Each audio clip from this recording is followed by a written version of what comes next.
tuguhaye ikaze wowe ukurikirana ibiganiro bya Nutrimed Plus. Turagusohoje tugushimiye ko wabanye natwe uyu munsi. Muri kumwe nanjye nutritionist Mfiteyesu Leah. Uyu munsi tugiye kuganirira hamwe ku kinyobwa cya thé vert cyangwa se cy'icyayi cyangwa se icyo twita green tea. Mu kiganiro cyacu cy'ubushize aho twaganiriye hamwe ku bigendanye n'ikawa, benshi muri mwebwe mwadusabye yuko tuzarebera hamwe ese thé vert cyangwa se icyayi cyangwa green tea ifasha iki umubiri wacu. Ese ni ikinyobwa cyiza dukwiriye kunywa cyangwa ni ikinyobwa dukwiriye kwirinda? Niba utarakanda subscribe yikande kugira ngo ujye ubona ibiganiro byinshi ku mirire, ibonezamirire no kwita ku buzima muri rusange. Ubundi ikinyobwa cy'icyayi abantu benshi baragikunda, ndetse abantu banywa ibyayi bigiye bitandukanye, icyayi cy'amata, icyamukaru, icy'amahabs atandukanye. Ariko uyu munsi tugiye kurebera hamwe by'umwihariko icyayi cya green tea. Abantu babivugaho ibintu byinshi bitandukanye, yuko ari kiza ku mubiri wacu, yuko gishobora gukiza indwara n'ibindi. Ariko uyu munsi tugiye kukubwira ibintu 10 biri proved by science cyangwa se iby'ubushakashatsi byize kuri green tea bigasanga koko ari byo.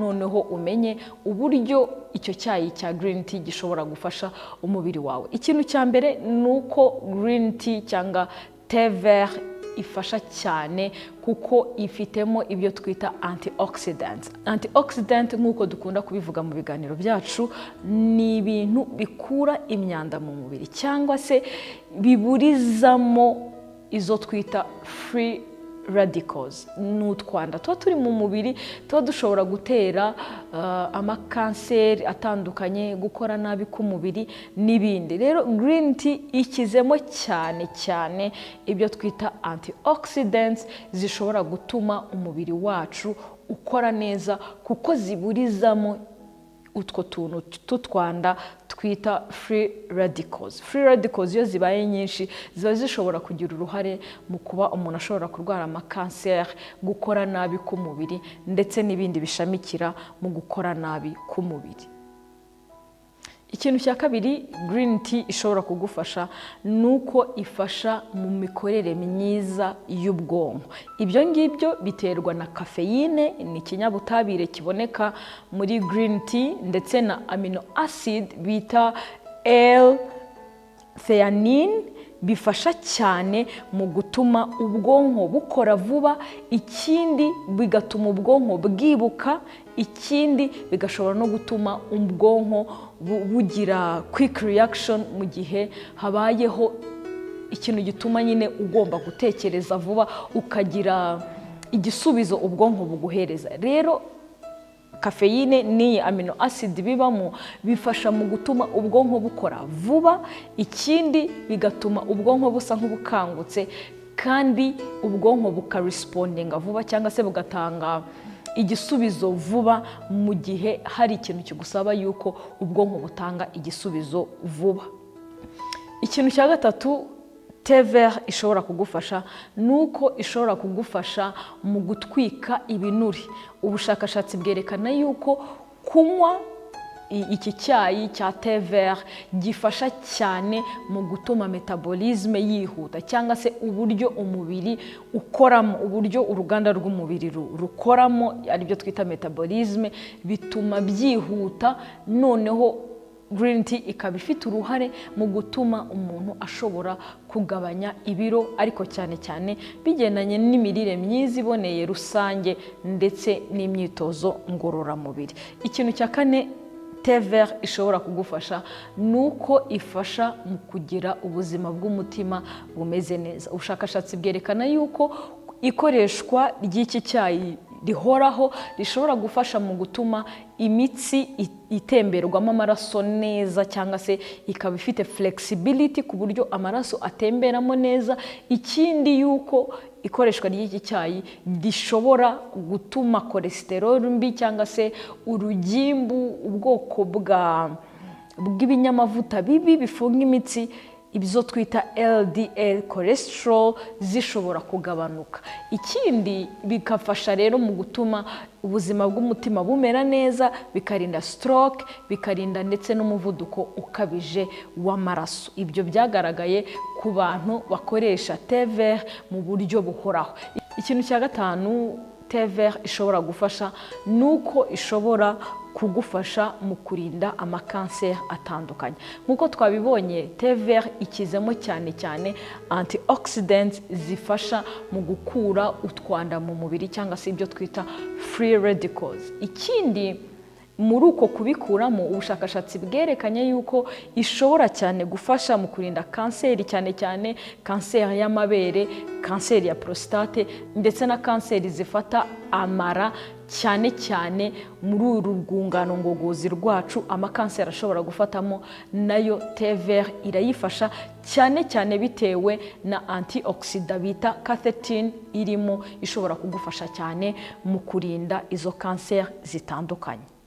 Ikintu cya gatandatu thé vert ishobora kugufasha nuko irinda ubwonko gusaza bya hato na hatoya. Ubundi uko umuntu akura ubwonko bugenda busaza buke bukeya, ndetse hari n'indwara zigendanye no gusaza k'ubwonko nk'iyo bita Parkinson's, Alzheimer's n'izindi zishobora kugendana no gusaza k'ubwonko. Thé vert rero ishobora kurinda yuko amaserire matoya y'ubwonko agenda asaza, bityo bikakurinda kurwara izo ndwara zigendana no kwibagirwa. Umuntu ugasanga ntakibuka, muravugana ikintu mu kanya agahita akibagirwa. Rero thé vert ishobora kugufasha mu gutuma habaho kurinda gusaza by'imburagihe, brain cells cyangwa se uturemangingo tw'ubwonko. Ni byiza rero ko utangira gukoresha thé vert niba ugeze mu myaka itangira gukuraho, kuko bizagufasha mu kukurinda gusaza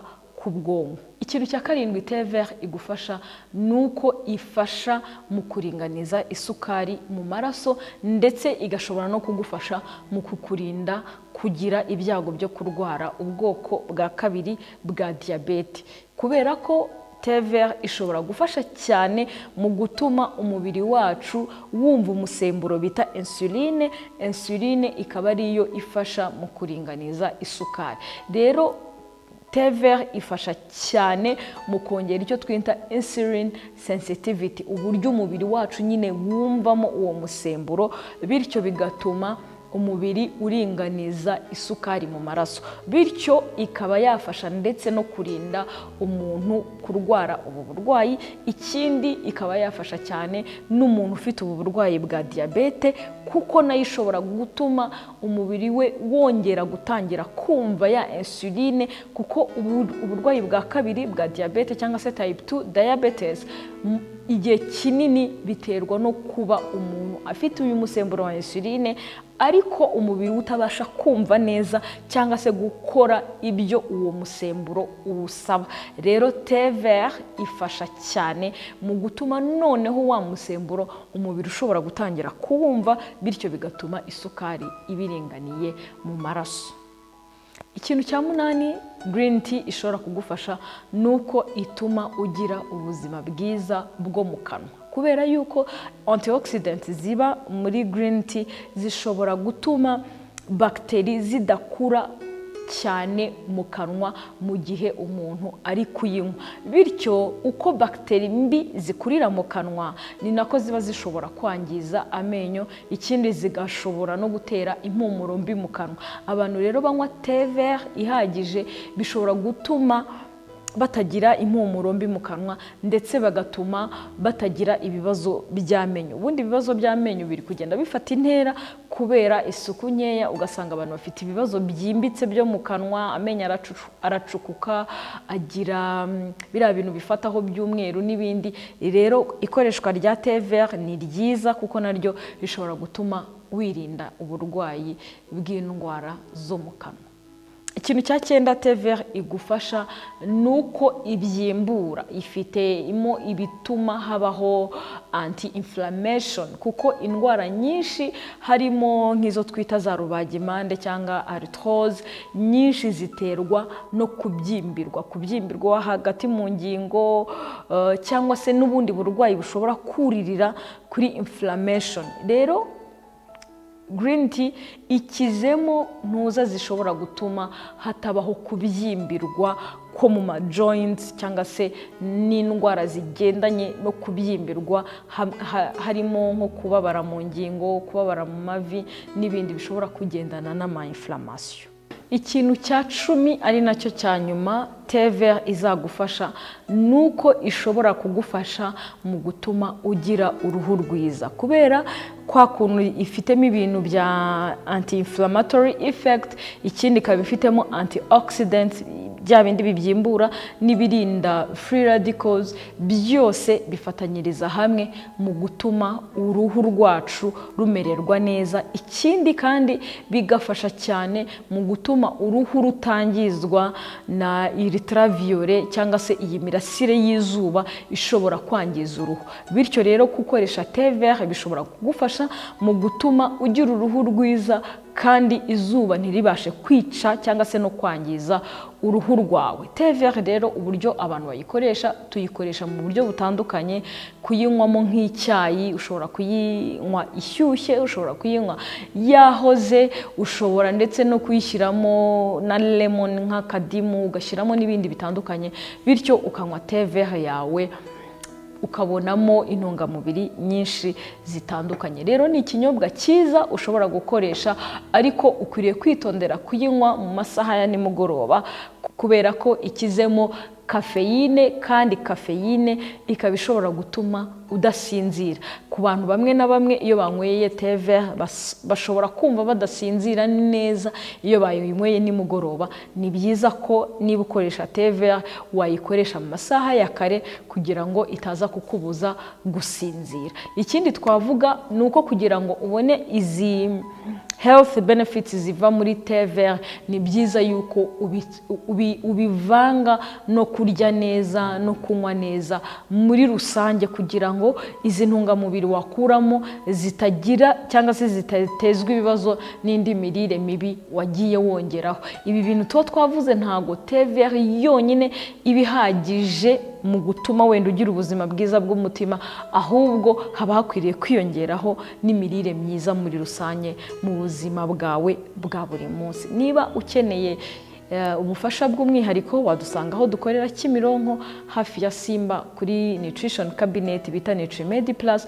tukagufasha. Ikindi ufite comment cyangwa se inyunganizi, wakwandika muri comment, ubundi niba ufite n'ikindi wifuza ko tuzaganira nabwo watubwira kugira ngo turusheho kunguka. Turabibutsa yuko kandi turi kwandika abantu bifuza gutakaza ibiro kandi bakabitakaza bari kumwe n'abandi mu itsinda ry'abantu 20, mugaterana courage. Ikindi tukiga byimbitse ibigendanye no kugabanya ibiro, tugaterana courage, tukabana ku rubuga mu minsi 90, amezi 3, turebera hamwe ngo ese nakwiye kubigenza gute kugira ngo ngabanye ibiro, abandi bari kubigenza gute, abandi bataye ibiro bingana gute, kubera iki ngewe ntabitaye, kubera iki ngiye biri kungora. Bityo ukabana n'abandi bakakumotiva, tukabakurikirana buri munsi, bigatuma ugera ku ntego vuba. Wakwiyandikisha nawe kuri 0788940474 kugira ngo tuzabane muri intake y'ukwa 10 ntuzacikwe. Mwari kumwe nanjye rero nutritionist mfite Suleya, naho utaha.